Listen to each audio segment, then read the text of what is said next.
you guys, it's Rachel here.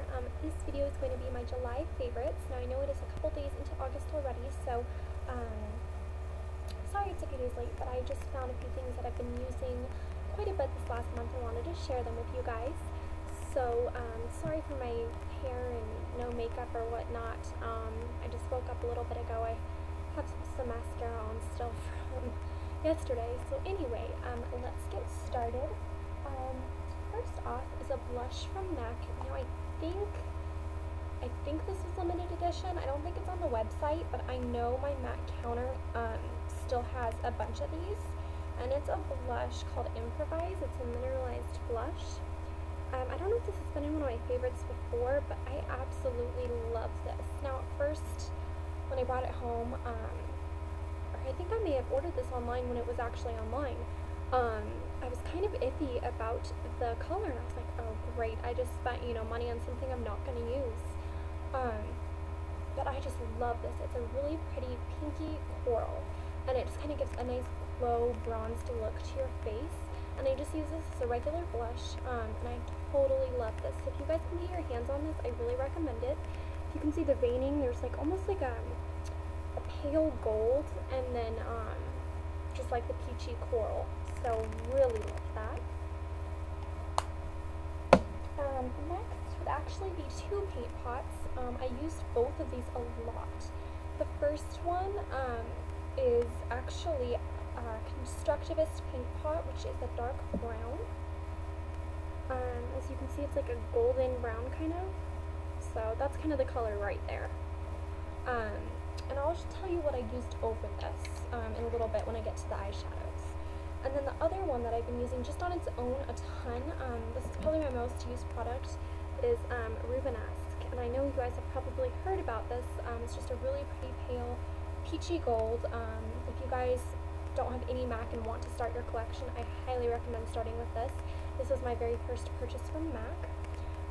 You can just use this as like a highlight. You can swipe it all over your lid and use it as just a regular eyeshadow, or you can use it as a base as well. I've just last month, like I said, I've been using this just as a sweep over my eye, ready to go and out the doors. So really loving that. Eyeshadows. Okay, so what I've been doing a lot this last month is using the brown Constructivist paint pot as a base, and then I've been using, I don't think this eyeshadow gets enough credit. I didn't even realize I really had this in my collection until I really started using it. This one is called Rom by MAC, and it's just a really pretty bronzy gold. I put this over the brown, and it kind of deepens this color, but makes it brighter as well, if that makes sense.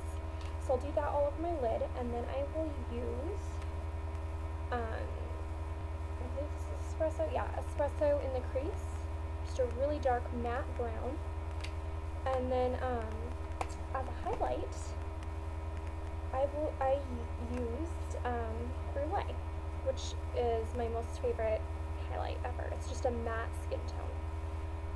So yeah, I used that combination almost every day this month. I loved it.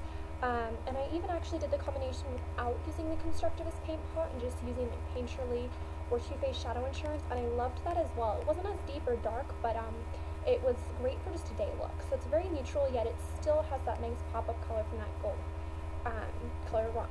So totally loved those. Another eyeshadow I used, mainly I would just use this and sweep it over my lid really quickly, and this is Ruthless by Urban Decay. Oh, sorry. Really pretty beige golden color. It's almost a little taupey. It's kind of taupey actually as well. So, and it comes in a really cute packaging. I think I just got this from Ulta. Okay, next would be, I think this is either one of my favorites or in a haul or something, but Feline Kohl Power Pencil by MAC. It's just a very, very black pencil, very creamy, great for the waterline, great to smudge out. It lasts a long time. I have a backup of this because this was limited edition. I don't know if you can get it anymore. I haven't been on my MAC counter in a long time, but I knew I was able to get it after it went offline, or it wasn't for sale online anymore, I guess. And I was still able to get it on my counter, so if you can get your hands on this, just at least give it a try. I love it, and it's really awesome. It's actually very easy to sharpen. I was kind of worried about that, because I've had bad luck with that before, but it's very easy to sharpen. So Okay, next are two brushes. The first one is a MAC 210 liner brush. It's a very baby. It's so tiny. I was trying to decide between this one and the 209, and the 209 is a little bit bigger. I am so glad I went with this one. I use this with my Black Track fluid line for a MAC. And I just use this on my upper lash line. It is so pretty. It's so easy to use. It makes lining my upper lash line just go really quick, like just, you know, a sweep and you're done, basically. So this was a wonderful investment. Yeah, I'm sure you can find something a lot cheaper than this at a craft store. I think this is like $17 to $20. But I've gone to craft stores, and my craft stores really don't have a great selection of brushes, or they come in a huge pack for like $20. So I just went and got this one because I knew I would like it. I knew it would be good quality. So yeah. Next brush, actually, it might look a little damp still because I just washed it, is the MAC 188. And this is just like the 187, except smaller. It's a dual fiber brush. I've been using this for my foundation and just kind of buffing out foundation. Like, sometimes I'll use it with my hands first, and then this just buffs it out so nicely, and it just makes my face look flawless. And it makes my foundation stay on a lot longer. I don't know if it just buffs it in really well or something, but love this brush. I think this was limited edition. You might be able to still get it online. I'm not too sure, so don't quote me on that. But love this brush for foundation.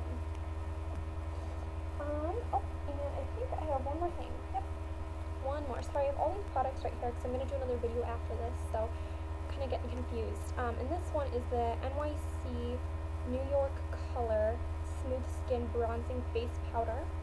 And the color is in Sunny. You guys have probably heard a good amount about this blush. It's like $1.99. It's that color right there. And I love this. It is a matte bronzer. I was just like, oh, it's $1.99, you know what, I might as well just try it because I've been hearing good things about it. And this really surprised me. It really did. I mean, obviously I heard good things about it, so I had somewhat high expectations. But for $1.99, I was very, very, very impressed. So give this bronzer a try. If you're not too fair, I'm NW20, NW25, obviously that's pretty fair, but if you're any lighter than me, I would not try this. I just use a very light hand on this, and I just kind of use like a 150 by MAC brush or whatever, or Sigma, and that just gives me a nice all over color and glow. So those are my favorite products for this last month. I've just been using these like crazy. I love these products. So yeah, they've been wonderful. And I think, oh, actually I did have one more. Okay, really quickly. These two go together, my Sigma 182 Kabuki brush and my face powder. My Maybelline Dream Matte powder. It just looks like that. I'm almost out. This is amazing. I don't really have oily skin, I just have normal. It's not oily or dry. Sometimes I'll get a little dry patch on my nose, but other than that, it's really nothing. It's just normal. Anyway, this really cuts down any shine that my foundation will give since I use liquid foundation. This is amazing. Oh my gosh. I've heard it compared to a MAC Mineral Skin Finish, natural or whatever, which I have never tried. So, if this is working for me, I'm going to stick with it. I'm in the color Light 45. I love this. I can't get over it. It's not cakey. I just kind of swirl my brush in here and kind of tap it on almost, like in a dotting motion. And it really makes your makeup stay on longer. It mattifies your skin. Yeah, it's wonderful. So love it, love it, love it. So I wouldn't wear this just by itself though. I would use this as like a powder on top of something just because it doesn't have tons and tons of coverage. So that's the only bad thing about it. But maybe if it did have more coverage, it might come off cakey. So anyway, that's it. Thank you guys for watching, and I will see you in my next video.